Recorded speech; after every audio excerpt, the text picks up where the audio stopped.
धन्यवाद सभापति महोदय।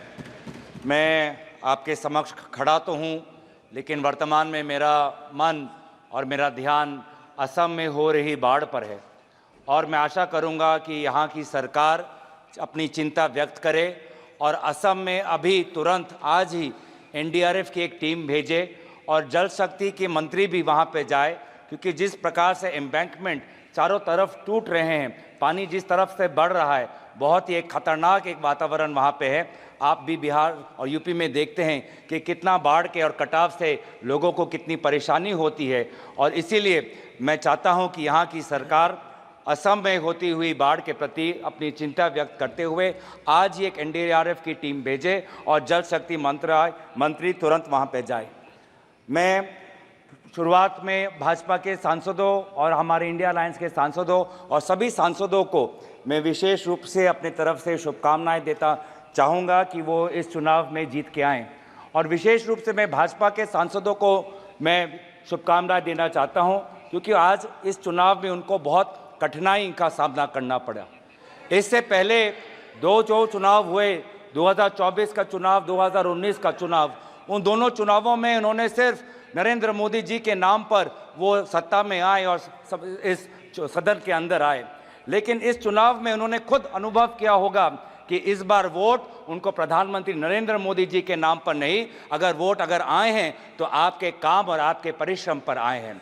आपसे भी कई सांसद ऐसे आए हैं जो घिस के आए हैं, 30,000 वोट से आए हैं, 5,000 वोट से आए हैं। आप अपने बल पे आए हैं, किसी प्रधानमंत्री के नाम पर नहीं, आप अपने बल पे आए हैं और इसीलिए मैं आपको शुभकामनाएं मैं देना चाहूँगा और याद दिलाना चाहूँगा कि भारत की आवाम इस वोट से ये कहना चाहती है कि वो इंसान जो खुद को भगवान समझता है वो भगवान नहीं, सिर्फ इंसान है।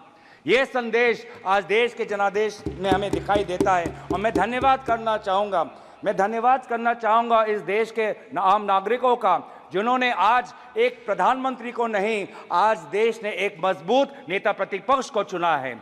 आज देश ने एक सत्ता को नहीं, आज देश ने एक मजबूत विपक्ष को चुना है और इसीलिए मैं देश के लोगों का आभार प्रकट करता हूं और देश के लोगों को आपके ज़रिए ये मैं संदेश देना चाहता हूं कि आपके होते हुए हम ये संघर्ष जारी रखेंगे। लोकतंत्र को बचाने का संघर्ष, संविधान को बचाने का संघर्ष, पिछले दलित वंचित अल्पसंख्यकों का संवैधानिक अधिकार बनाने का जो संकल्प हमने लिया है, हमने ये मुहिम छेड़ी है, ये मुहिम पे हम ये चढ़ते जाएंगे, इस रास्ते पे हम चलते जाएंगे।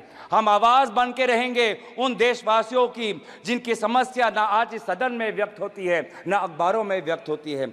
हम आवाज़ उठाएंगे उन गरीब लोगों की जो आज अस्पताल में लगभग 6-6 साल उनको रुकना पड़ता है पर उनको सर्जरी का अपॉइंटमेंट नहीं मिलता है।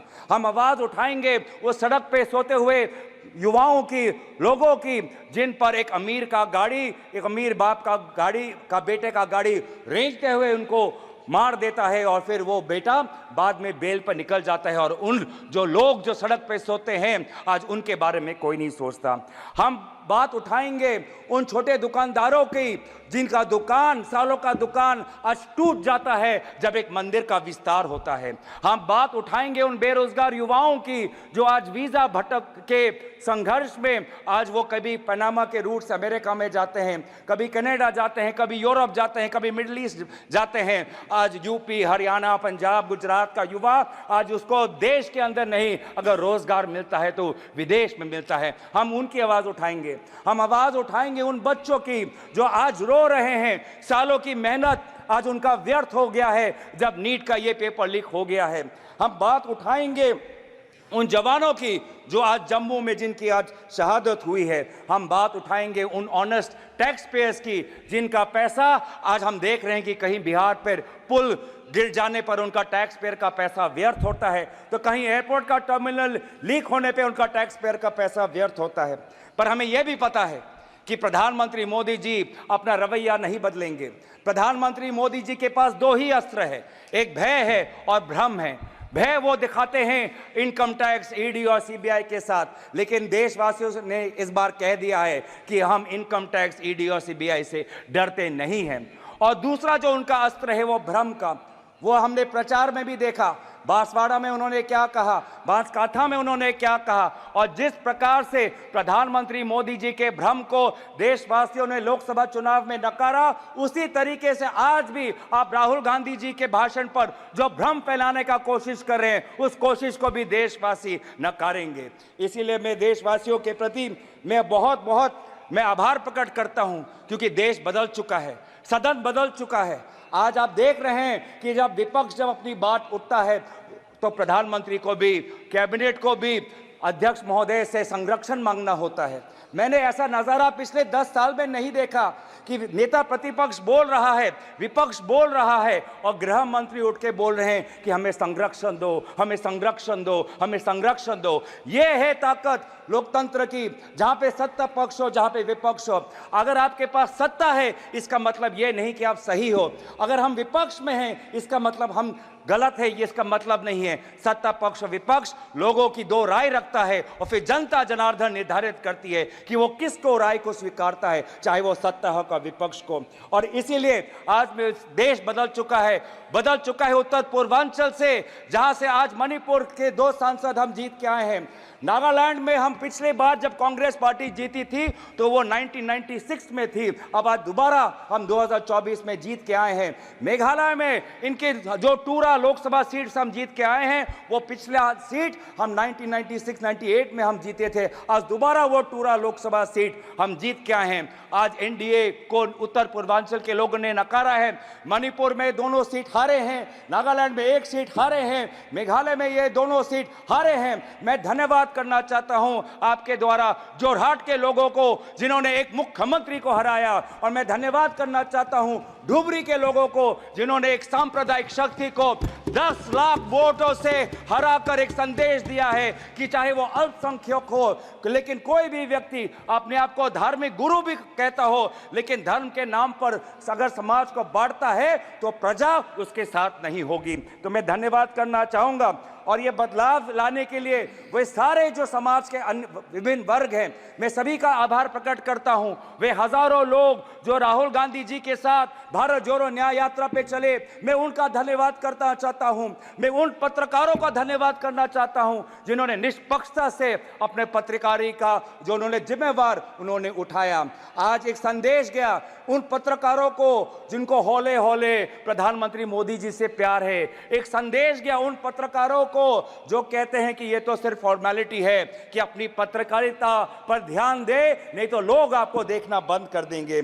मैं आज युवाओं को मैं आभार प्रकट करना चाहता हूं, क्योंकि उन्होंने व्हाट्सएप का इस्तेमाल नहीं किया, उन्होंने अपना विवेक का इस्तेमाल किया।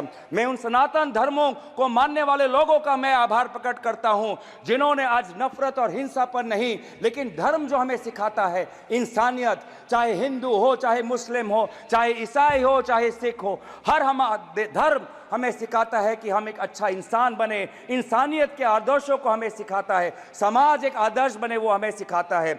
मैं गुजारिश करना चाहता हूं आपके द्वारा, मैं अंत में आ रहा हूं सर, लास्ट के मैं 2-3 चीज़ें बोलना चाहता हूं। मैं आपके द्वारा मैं गुजारिश करना चाहता हूं कि आप बार बार बात करते हैं कि हमने एक नया सदन बनाया, लेकिन क्या ये उचित नहीं होता कि चाहे पुराना सदन हो चाहे नया सदन हो, इन दोनों सदनों के सामने डॉक्टर भीमराव अंबेडकर की मूर्ति हमारे सदन के सामने होनी चाहिए थी? क्या ये उचित नहीं था?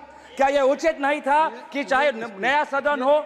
ये स्पीकर का प्रीमाइसेज होता है। मैं गुजारिश कर रहा हूं, मैं आपसे गुजारिश कर रहा हूं, मैं अपनी व्यथा गुजारिश कर रहा हूं। मैं स्पीकर महोदय को आपके द्वारा गुजारिश कर रहा हूं कि पहले के तरह सदन के सामने आदरणीय राष्ट्रपिता महात्मा गांधी जी के मूर्ति को रखिए, और पहले के तरह डॉक्टर भीमराव अंबेडकर के मूर्ति को मैं गुजारिश कर रहा हूं। मैं स्पीकर के निर्णय का सम्मान करते हुए उनके मैं गुजारिश कर रहा हूं कि हमारी भी बात सुने, हमारी भी जो मैं चेयर पे हूं, तो अगर आपने स्पीकर से गुजारिश की तो सुन लीजिए।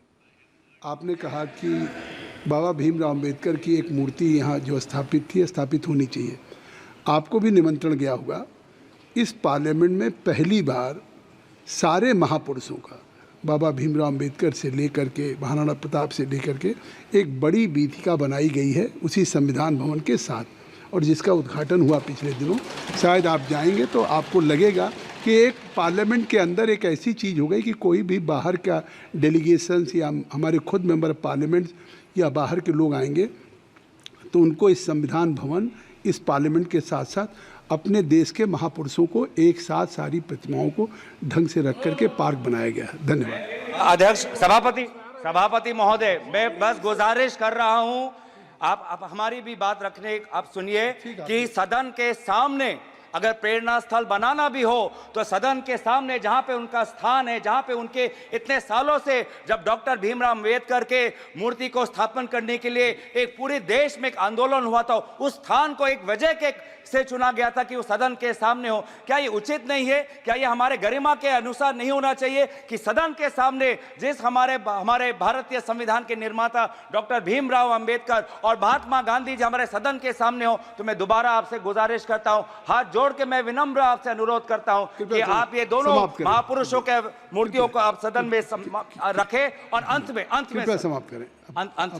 अंत में अगर समाप्त कर लें। अंत में बस आ रहा हूं, अंत में जो हमने एक मांग रखी कि नीट को लेके एक चर्चा हो, शिक्षा विभाग को लेके आज एक बहुत एक असमंजस नेता प्रतिपक्ष ने नीट पर लेके एक चर्चा हो, उस चर्चे पे एक आप अमल करें। और बस आखिरी मांग कि आज जो आदरणीय शिक्षा मंत्री है उन्होंने अपनी जिम्मेवारी 2021 में ली, 2021 में अपनी जिम्मेवारी लेने के पश्चात आज इतने सारे पेपर लीक हुए, उनको शिक्षा मंत्री एक और दिन होने का। श्री इंदिरा, आपने चर्चा की मांग की बस।